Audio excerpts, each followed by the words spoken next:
Bonjour les amis, aujourd'hui on va parler de la fonction spirale qui se trouve ici.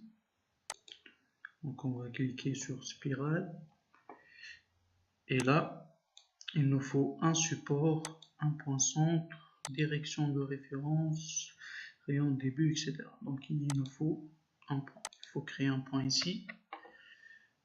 Je vais créer un point. Par exemple, distance suivant y de 100 mm. OK.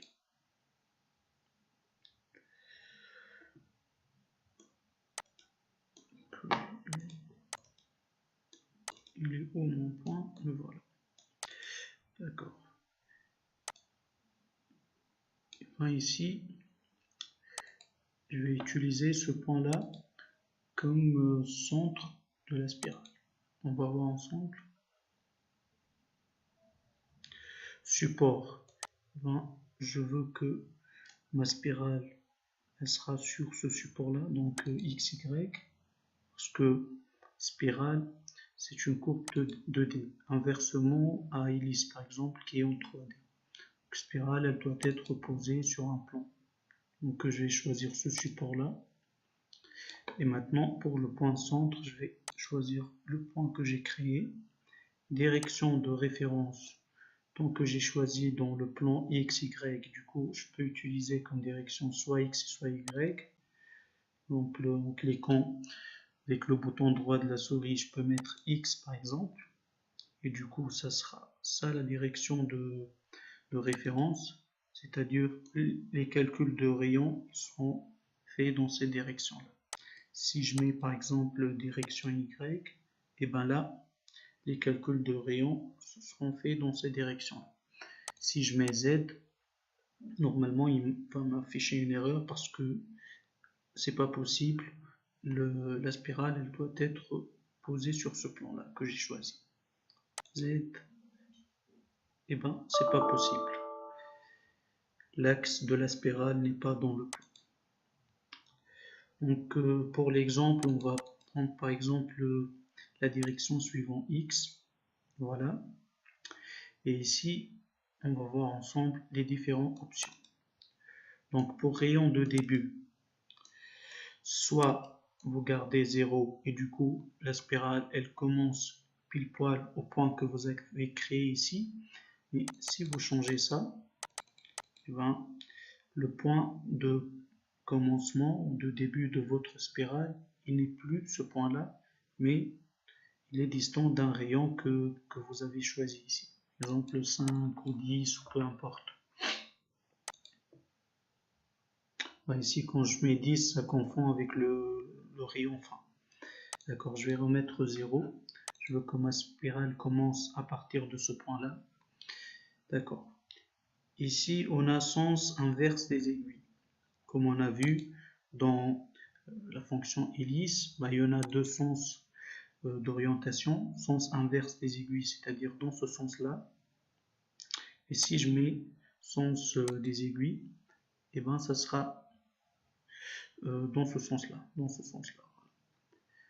C'est à vous de voir. Moi, je vais remettre sens inverse, comme ça. Donc ici, pour le type, il y en a trois types. Angle et rayon, angle et pas, rayon et pas. On va les voir une par une. Pour angle et rayon. Ici, qu'est-ce qu'on a comme option? On a angle fin, rayon fin et révolution. D'accord? On peut changer le nombre de révolutions. Par contre, le rayon, il est fixe. Il est toujours 10 mm. L'angle ici, je peux changer, par exemple, mettre un autre angle. Voilà. Vous voyez un angle ici qui se crée entre le point de fin de la spirale et le point de début. Donc un angle ici de 20 degrés. Je peux mettre 60 par exemple, aperçu. Voilà ce que ça donne. Maintenant pour le rayon fin, je peux mettre par exemple 30. Voilà, en spirale. Donc pour le premier type, angle et rayon, vous pouvez changer l'angle fin, le rayon fin et le nombre de révolutions. Vous ne pouvez pas toucher ou pas. Ça, vous ne pouvez pas changer. c'est calculé automatiquement. Donc pour le deuxième type, angle et pas. La longueur de la courbe générée inférieure à la... On va voir c'est quoi le problème ici.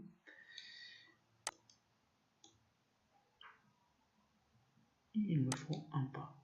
Voilà. Ici qu'on vient de dire là, pour le deuxième type angle et pas, on peut changer le pas, 5 mm par exemple. Je peux toujours changer l'angle de fin. Je vais remettre 0. Je peux changer le nombre de révolutions.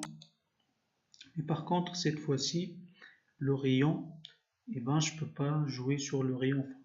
Donc, c'est avec le nombre de révolutions et le pas de la spirale que le rayon fin il sera calculé. Par exemple, ici, on voit que le rayon il est en train d'augmenter. Si je change le pas aussi, donc voilà. Ici, on ne peut pas jouer sur le rayon fin, on peut jouer sur le pas, le nombre de révolutions et l'angle de fin. Ça, c'est pour le deuxième type. Pour le troisième type, rayon et pas, bah ici, on ne peut pas jouer sur l'angle fin. On peut jouer sur le rayon. Hop. Et on peut jouer sur le pas. Même chose pour les révolutions, on ne peut pas toucher à ça.